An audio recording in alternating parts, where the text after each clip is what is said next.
સુરતમાં ડાયમંડ બુર્સના લોકાર્પણ તેમજ નવીન એરપોર્ટમાં વડાપ્રધાન નરેન્દ્ર મોદી મુલાકાત લેવા આવી રહ્યા છે, જે અંતર્ગત સુરતમાં સ્વચ્છ ભારતની થીમ પર 15,000 વિદ્યાર્થીઓએ 15 કિલોમીટરની માનવ સાંકળ રચી હતી.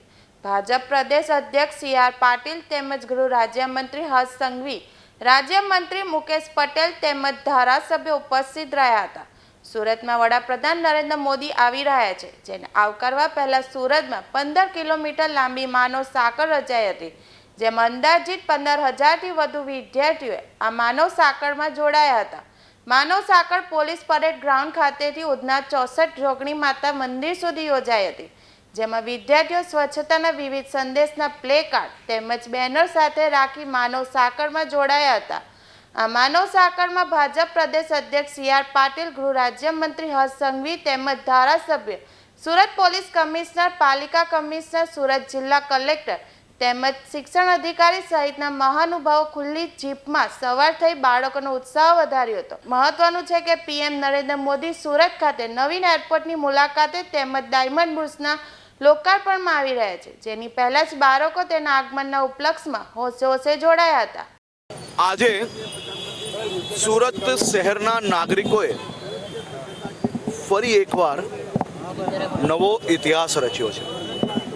સુરત શહેરના નાગરિકોએ પ્રધાનમંત્રી શ્રી નરેન્દ્રભાઈ મોદી સાહેબના આગમનના પૂર્વ 15 કિલોમીટર લાંબી માનવ સાંકળ 25,000થી વધારે નાગરિકો જોડાઈને, વિદ્યાર્થીઓ હોય, વડીલો હોય, સામાજિક સંસ્થાઓ હોય, આ તમામ લોકોએ સાથે મળીને દેશના લોકપ્રિય નેતા આદરણીય મોદીજી દ્વારા સ્વચ્છ ભારતનો જે સંકલ્પ લેવામાં આવ્યો છે, એ સંકલ્પને સાકાર કરવાની પરિકલ્પના જોડે મનમાં થામી લીધું છે.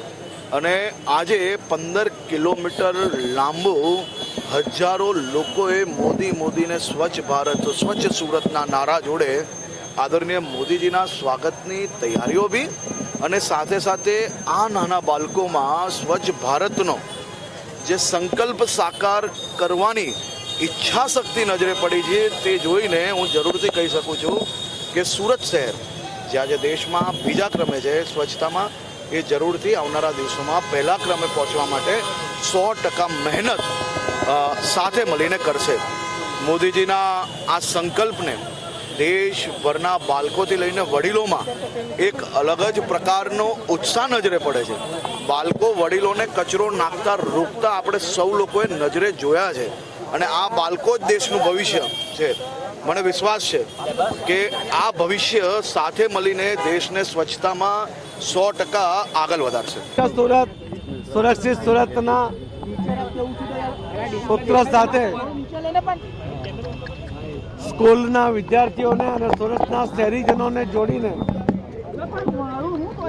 જે રીતે માનવ સાંકળનું આયોજન કરવામાં આવ્યું હતું, અને માનવ સાંકળમાં 15 કિલોમીટર લાંબી જે યાત્રા નીકળી હતી, અને એ યાત્રામાં અમારા રાજ્ય કક્ષાના ગૃહમંત્રી શ્રી હર્ષભાઈ સંઘવી, સુરત શહેર ભારતીય જનતા પાર્ટીના પ્રમુખ શ્રી નિરંજનભાઈ જાજમેરા, ધારાસભ્ય શ્રી સંદીપભાઈ, આદરણીય police commissioner Shri municipal commissioner Shri, collector Shri અને સૌ અધિકારીઓ, કર્મચારીઓ સાથે જોડાઈને જે એક વાતાવરણ નિર્માણ થયું છે, જે રીતે બધાએ સુરતને સ્વચ્છ રાખવાનો અને સુરતને સુરક્ષિત રાખવા માટેનો જે સંકલ્પ કર્યો છે, એ સંકલ્પ આજે ખરેખર ખૂબ જાગૃતિ આ માનવ સાંકળને કારણે આવી છે. અને આદરણીય પ્રધાનમંત્રી નરેન્દ્ર મોદી સાહેબની જે ઈચ્છા છે, જે જનજાગૃતિ ફેલાવીને સ્વચ્છતા તરફ લઈ જવાનો એમનો જે પ્રયત્ન છે, એ સાકાર કરવા માટેનો આ આયોજન આજે કરવામાં આવ્યું હતું.